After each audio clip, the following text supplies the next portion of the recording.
Ayan, isang mapagpalang araw sa ating lahat. At ngayon naman ay akin pong ibabahagi ang isa sa aking mga paboritong isda. Ang tawag po sa amin nito ay lambiyaw. Okay, isdang malasa at masarap. At nabili ko lamang po ito sa murang halaga. Okay, makikita po natin na talagang fresh na fresh pa at kumikinang-kinang pa ang kanyang kaliskis. Sa halagang 90 pesos, yan, mura na, masarap pa ang ating ulam. So, binilang ko kanina ito, 10 piraso sa halagang 90 pesos at malalaki pa yung mga isdang ito.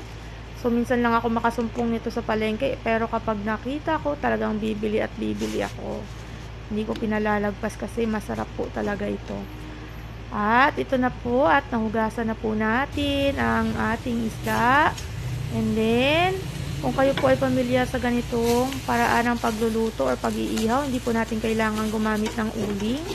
So, naglagay lamang po ako. Pinainit ko lang ang kawalit, naglagay ng asin, tsaka nilagay ang isda.